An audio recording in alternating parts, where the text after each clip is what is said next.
This is Bay Radio.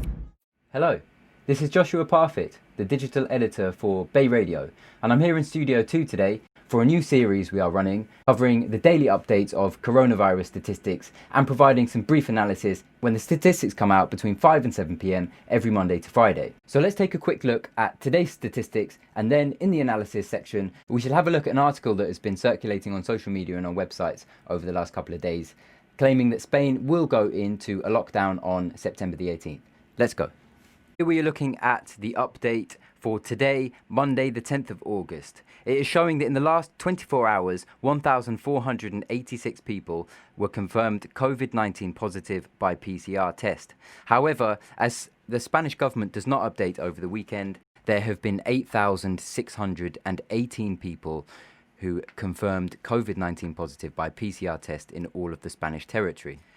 If we scroll further down to have a look at the graphs, we can see that after the downward trend when we went into lockdown, now after coming out of lockdown at the end of June, there has been a spike in cases again. Now the 1,000 cases per 24-hour period was quite a landmark number, but if we look back at the statistics, we can even see that at the end of July, cases were registered at 2,000, 3,000, 4,000, and even touching nearly 5,000 per day. This is because the Spanish government does not always get its statistics on time, so it claims, which means it continually updates its statistics. So when we look back in time, we can actually see that infections are rounding about the 4,000 number. This is quite a scary number, as if we go back to March the 14th, the number of contagions that pushed the government into calling the unprecedented state of alarm was just 4,200. Whereas currently we can see that in the last 14 days, 42,000 people have tested positive by PCR test. But does this mean that Spain is going back into lockdown? A number of you may have read and have been commenting on an article that appeared in a number of primarily English language publications over the last weekend, claiming that Spain will go back into a lockdown on Friday, the 18th of September 2020. We've been looking into this today, so let's walk you through the article and see what we found.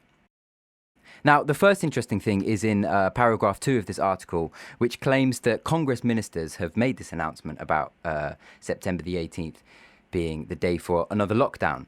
But what is interesting is that a minister means a person who has become part of the Congreso de Diputados, as the Houses of Parliament are called in Spanish, and then have formed part of the government. Now, it's very rare for government ministers to actually speak to the press, let alone a foreign language publication in their country, which already rings some alarm bells. And what's also interesting is that this paragraph claims that Spain is fighting a losing battle against the pandemic. Now, it strikes us as very strange that a minister, a member of the ruling coalition in Spain, they have currently a coalition, would say that their country is fighting a losing battle. Now that already strikes us as very strange. Furthermore, if we go into paragraph 3, there's talk about a 3-phase release, claiming that we were in a 3-phase lockdown. Now, if many people cast their minds back to when we were coming out of lockdown and going through the de-escalation procedures, you remember that there was a fase 0, fase 1, fase 2, fase 3, and fase 4, which is actually 5 phases. So we don't know where they got this 3-phase release from. Furthermore, the article claims in paragraph 4 that Spain has a border with Italy, which, as you can see in this picture, as far as we are aware, Spain only has land borders with Andorra, France, Portugal, and Morocco. Not to forget Gibraltar. What's more interesting, if you go down a bit further, is that there's now talk of members of Congress. Now, it will be very important for this article to distinguish between members of Congress and ministers. A member of Congress could be a member of the opposition. And now that may sound a bit more likely that someone of the opposition wants to leak something about the government out to the press. So already we can see there are some discrepancies in the article that doubts the authenticity of it. And then we go back into talking about ministers. And also this source claims we, the Spanish government. So perhaps we are talking about ministers. But as we've said, it already strikes us as very strange that a minister would talk to a foreign language publication. Furthermore, there are only a handful of ministers, so it's very strange that this person or persons haven't been named. Bay Radio has also been on the phone today with the Ministerio del Interior, as you can see in this email here. Now, what we were told by them is that, of course, the Ministerio del Interior, the Interior Ministry or the Home Office in the UK, are not able by themselves to implement a quarantine. A quarantine, as we have already seen, requires the full approval of Parliament or Congreso, in our case in Spain. And it's worth bearing in mind that Spain went through 6 extensions of the state of alarm, all of which needed parliamentary approval, and the last one, the 6th one of which, only actually made it was just one vote above an absolute majority with the Popular Party, the PP, and Vox, the far right party as well, totally in opposition to the state of alarm. Which should also be worth bearing in mind that it would be totally, highly and very unlikely for Pedro Sanchez from the PSOE with the Podemos and Esquerra Unida coalition to unilaterally declare a state of confinement after the terrible attacks and the difficulty they had passing through the extensions through Parliament. So these make us think also that it's highly unlikely that such a date has been set and that such a blanket lockdown will be put into effect. We've also been in touch with some fact-checking sites such as maldita.es. You can find the link in the description below. And this one is Neutral, which is another fact-checking site. Now, this site as well, they've actually also spoken to Moncloa, which is the Spanish equivalent of Number 10.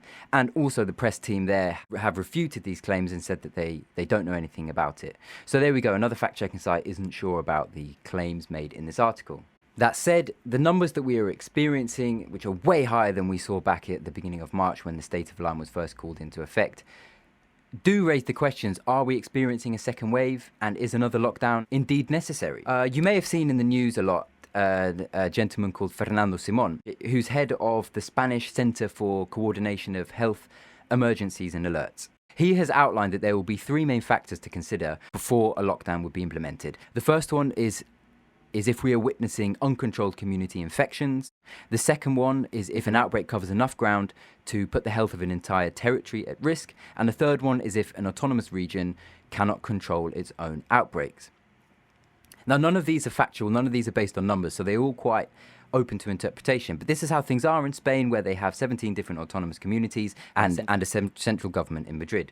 So if we cast our minds back to a few weeks ago when Totana and Murcia went into lockdown, they went into lockdown after just 55 cases. Now, of course, in places like Aragon, even in just the last 24 hours, we've seen cases up to 348 in Aragon, we've seen up to 224 in Madrid, we've seen 342 in País Vasco, and 146 in Navarra. So these numbers are way higher than what happened in Totana. However, this again was a case of community infections. What happened in Totana was that an infected worker at a pub then went on to infect around 55 people. However, the government of Murcia were very quick to act. They locked down the territory back into phase 1 and tested over 300 people who were known to have gone to the bar over a 2-day period. Now, in Aranda del Duero, they were locked down after 199 cases, which is almost quadruple what happened in Totana.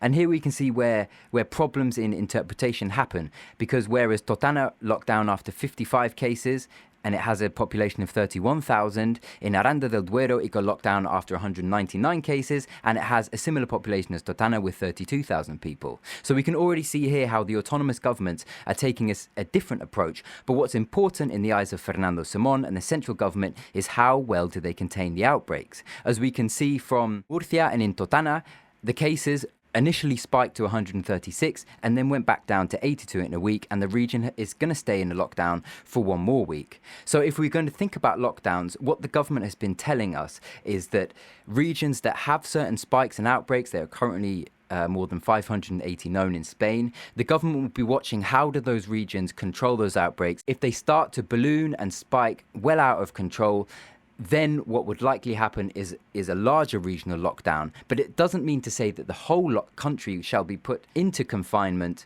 and especially not without the approval of Congress, and furthermore, definitely without any Spanish newspaper reporting on what has been claimed by these English-speaking sources. This has been Joshua Parfit, the digital editor for Bay Radio, with some statistics and analysis in our daily COVID update. If you would like to hear more of these, please subscribe to our Facebook pages, subscribe to our YouTube channel in the links below, and feel free to write in with any questions or anything that is concerning you about coronavirus in Spain. Thank you.